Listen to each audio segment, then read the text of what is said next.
जय माता दी दोस्तों। माता रानी आपकी समस्त मनोकामनाएं पूर्ण करें और आप जीवन में खूब सारी तरक्की करें, यही कामना करती हूँ। और इसी कामना के साथ आज का जो वीडियो है वो मैं शुरू कर रही हूँ।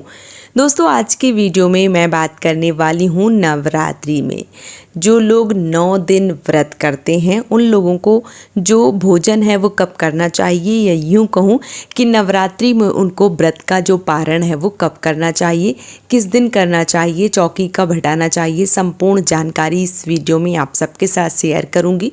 तो चलिए वीडियो को कर लेते हैं शुरू और जान लेते हैं नवरात्रि के बारे में समस्त महत्वपूर्ण जानकारी। जैसे कि आप सबको पता है कि अभी नवरात्रे चल रहे हैं। माता रानी 22 तारीख को आ गई हैं, 2 तारीख को माता रानी जो है वो विदा हो जाएंगी। बहुत सारे लोग परेवा और अष्टमी का व्रत करते हैं 2 दिन, बहुत सारे लोग 9 दिन व्रत करते हैं। इस वर्ष ना ही 2 दिन ना ही 9 दिन, इस बार पूरे 10 दिन की नवरात्रि जो है वो पड़ी हैं। और ऐसा संयोग जो है वो बहुत कम देखने को मिलता है। 9 साल के बाद ऐसा संयोग देखने को मिला है, क्योंकि ऐसा संयोग साल 2016 में देखने को मिला था। तब से जो संयोग है वो अभी बना हुआ है और अभी नवरात्रि जो है वो 10 दिन के इस वर्ष हैं। तो जो लोग 9 दिन का व्रत करते हैं इस बार वो लोग 10 दिन का व्रत करेंगे। भोजन जो है वो कब करना चाहिए, तो देखिए जो लोग 9 दिन का व्रत करते हैं उन लोगों को दशहरा वाले दिन यानी कि 10वीं तिथि वाले दिन भोजन जो है वो करना चाहिए, क्योंकि प्रथम जो है वह शैलपुत्री माता की पूजा होती है और उसी प्रकार से 9वें दिन माँ सिद्धिदात्री की पूजा होती है। तो 9वें दिन माता सिद्धिदात्री की पूजा होती है, तो 9वीं का जो व्रत है वो ज़रूर करना चाहिए।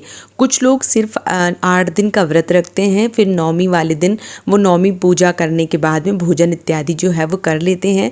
तो ऐसे में मैं बोलना चाहूँगी कि माँ सिद्धिदात्री जो हैं उनकी पूजा का फल आपको कैसे मिलेगा जब आपने उनका व्रत रखा ही नहीं है। तो अष्टमी तक का फल जो है वो आपको मिलता है। यदि आप पूर्ण फल चाहते हैं नवरात्रि का, तो 9वें दिन जिस दिन 9वीं पूजा करते हैं उसी दिन आपको जो व्रत है वो रखना चाहिए। और 10वीं वाले दिन सुबह स्नान ध्यान करने के बाद में माता की पूजा आराधना करने के बाद में जो व्रत का पारण है वो करना चाहिए। इससे माँ शैलपुत्री से लेकर माँ सिद्धिदात्री तक सबका आशीर्वाद जो है वो आपको प्राप्त होता है। कुछ लोगों का ऐसा मानना है कि जो नवरात्रि हैं वो जैसे 9वीं वाले दिन माता सिद्धिदात्री की पूजा होती है, उस दिन कन्या का पूजन भी किया जाता है। जो कन्याएं हैं वो भी खिलाई जाती हैं।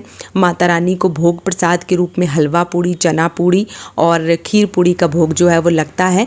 तो इस दिन जो व्रत का पारण है वो कर लेना चाहिए। और देखिए बहुत सारे लोग कर भी लेते हैं जिनके यहाँ 9वीं पुजती है। ऐसे लोग 8 दिन का व्रत करके सुबह 9वीं पूज देते हैं और जब तक 9वीं पुजती नहीं है तब तक भोजन नहीं करते हैं। जैसे ही 9वीं जो है वो पूजा हो जाती है उसके तुरंत बाद वो व्रत का जो पारण है वो कर लेते हैं, या यूँ कहूँ कि वो भोजन जो है वो कर लेते हैं।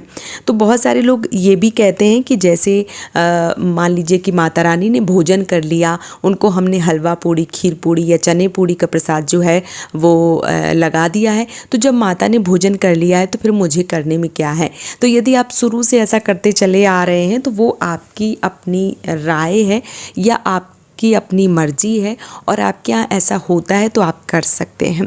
और यदि आपके यहाँ ऐसा नहीं होता है और आप पूर्ण फल चाहते हैं तो फिर आपको 10वीं वाले दिन जो व्रत का पारण है वो करना चाहिए। लेकिन यदि आप शुरू से 9वीं वाले दिन 9वीं को पूज के और जो भोग प्रसाद है वो खा के अपना व्रत जो है वो पारण कर लेते थे तो फिर आप ऐसा कर सकते हैं, क्योंकि वो आपके घर की परंपरा के अनुसार है। और माँ सिद्धिदात्री की जो पूजन है वो भोग के रूप में, हवन के रूप में और चालीसा के रूप में हर तरीके से की जाती है। तो कुछ लोगों का ऐसा मानना है कि जो माता सिद्धिदात्री हैं उनकी पूजा जो है वो सुबह के समय ही करके दोपहर के समय भोजन जो है वो किया जा सकता है। माता रानी की पूजा आराधना करने के बाद में उनको भोग प्रसाद जो है वो लगाने के बाद में भोजन जो है वो किया जा सकता है। तो यदि आपके यहाँ ऐसी परंपरा है और आप शुरू से करते चले आ रहे हैं तो आप दोपहर के समय जब 9वीं का पूजन कर लेते हैं उसके बाद आप भोजन जो है वो कर सकते हैं। लेकिन आपके यहाँ ऐसी परंपरा नहीं है और आप पूर्ण फलों की प्राप्ति चाहते हैं तो सही नियम यही है कि आपको 9 दिन का पूरा व्रत रख के और 10वें दिन जिस दिन दशहरा होता है, जिस दिन मान लीजिए माता रानी विदा होती हैं, जिस दिन रावण जो है वो फूंका जाता है, तो उस दिन आपको स्नान ध्यान करने के बाद में, माँ की आराधना करने के बाद में जो व्रत का पारण है वो करना चाहिए। यानी कि जो भोजन है, जो भी भोग प्रसाद है वो आपको दशहरा वाले दिन करना चाहिए। और दशहरा वाले दिन ही आपको जो भी चौकी है, जो भी चौकी में रखा हुआ सामान है वो हटाना चाहिए। हाँ, कलश इत्यादि जो है वो नौमी को हिला दिया जाता है। जब नौमी की पूजा होती है तो कलश हिला दिया जाता है, जो कलश के ऊपर रखा नारियल है वो निकाल लिया जाता है, लेकिन वो फोड़ के कन्याओं में वितरित कर दिया जाता है। लेकिन कुछ लोग नहीं हटाते हैं, कुछ लोग दशहरा वाले दिन ही हटाते हैं। लेकिन चौकी जो है वो मैं बोलूँगी कि सिद्धिदात्री माता को आप आसन ही नहीं दे रहे हैं, इसके लिए आपको नौमी वाले दिन चौकी नहीं हटानी चाहिए।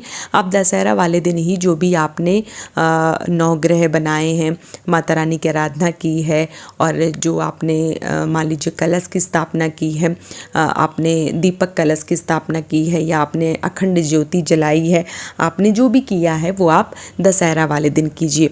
लेकिन देखिए सबके घर का विधान अलग है। जैसे हमारे यहाँ नौमी की पूजा होती है तो नौमी वाले दिन यदि हम कलश स्थापना किए होते हैं और उसके ऊपर यदि हम नारियल रखे होते हैं तो वो मंदिर में चढ़ा दिया जाता है। और इसके साथ ही साथ कुछ घरों में फोड़ के खा लिया जाता है, कुछ लोग जल प्रवाहित कर देते हैं। जो मान लीजिए जवारे होते हैं वो माता रानी के मंदिर में जब नौमी पूजने जाते हैं तो वहीं पे चढ़ा देते हैं। थोड़े जवारे जो हैं वो प्रसाद के स्वरूप में घर में ले आते हैं, बाकी पूरा जो खप्पर होता है, जो बर्तन होता है या जो भी कुंडा होता है जिसमें जवारे बोए जाते हैं वो सब वहीं पे छोड़ दिया जाता है। और इसके साथ ही साथ जो पूजा पाठ है वो हमारे यहाँ घर पे भी नौमी पूजी जाती है। और हमारी जो कुल देवी हैं, जो मान लीजिए हमारे गांव में हैं, पास में ही गांव है, तो सब लोग वहाँ जो है वो जाके उनकी पूजा पाठ जो है वो करते हैं। नौमी का जो पूजन है वो किया जाता है। और नौमी का पूजन करने के बाद में 12-1 बजे 2 बजे बहुत सारे लोग, जो लोग 9 दिन का व्रत करते हैं, बहुत सारे लोग भोजन जो है वो कर लेते हैं, बहुत सारे लोग नहीं करते हैं। तो आपके यहाँ कैसा होता है आप वो कर सकते हैं। और मैं ये भी नहीं बोलूँगी कि नहीं आपके यहाँ शुरू से आप नौमी को भोजन करते चले आ रहे हैं लेकिन इस बार आपको 10वीं को करना चाहिए, तो मैं ऐसा भी नहीं बोलूँगी। मैं बोलूँगी कि आपके घर की जैसी परंपरा है वैसा आपको करना चाहिए। लेकिन माँ सिद्धिदात्री का यदि आशीर्वाद चाहते हैं और पूरे 9 दिन की नवरात्रि का पूर्ण फल चाहते हैं तो आपको दशहरा वाले दिन भोजन करना चाहिए। क्योंकि जैसे आप 8 दिन व्रत कर रहे हैं वैसे एक दिन और सही 9 दिन का व्रत कर लीजिए तो पूरे 9 दिन की नवरात्रि हो जाएंगी और जो व्रत पूजन है वो कर लिया जाएगा। इसके साथ ही साथ बहुत सारे लोगों के यहाँ 5-7 खप्पर जो है वो बोए जाते हैं, जवारे जो है वो बोए जाते हैं। तो ऐसे लोगों के यहाँ 10वीं को या एकादशी को जवारे निकलते हैं तब तक भोजन नहीं किया जाता है जब तक जवारे जो है वो खुट नहीं जाते हैं। हमारे यहाँ की ऐसी परंपरा है कि जवारे बोए जाते हैं तो दशहरा वाले दिन, जिस दिन 10वीं तिथि होती है, उस दिन शाम के समय, रात्रि के समय जो जवारे हैं वो निकाले जाते हैं। पूरे गांव में जवारे घूमते हैं, फिर माता रानी के मंदिर में जो कुल देवी हैं वहाँ पे रखे जाते हैं, फिर खोटे जाते हैं, जवारे चढ़ाए जाते हैं, उसके बाद भोजन इत्यादि जो है वो किया जाता है। तो यदि आपके यहाँ ऐसी परंपरा है तो आप ऐसा भी कर सकते हैं। जैसा आपके यहाँ नियम होता है वैसा आपको करना चाहिए। लेकिन मेरा ये मानना है कि 9 दिन का अगर व्रत पूर्ण करना चाहते हैं, पूर्ण फलों की प्राप्ति चाहते हैं, माँ सिद्धिदात्री का आशीर्वाद चाहते हैं, तो फिर आपको 10वीं वाले दिन सुबह ही, भले ही आप सुबह जल्दी स्नान करके पूजा करके भोजन जो है वो कर लें और माता का जो आशीर्वाद है वो प्राप्त कर लें और अपने 9 दिनों के व्रत को पूर्ण कर लें। तो आपके यहाँ जैसा होता है आप वैसा कर सकते हैं और माता रानी को प्रसन्न कर सकते हैं और अपनी समस्त मनोकामनाओं को पूरा कर सकते हैं। तो उम्मीद करती हूँ ये वीडियो आप सबको पसंद आया होगा। यदि वीडियो पसंद आया है तो आप हमें सपोर्ट ज़रूर करें, इस चैनल को सब्सक्राइब करके और वीडियो को लाइक करके। आज का ये वीडियो मैं यहीं पे समाप्त करूँगी। बहुत जल्दी मिलूँगी एक और नए वीडियो के साथ में। तब तक के लिए जय माता दी दोस्तों, राधे राधे।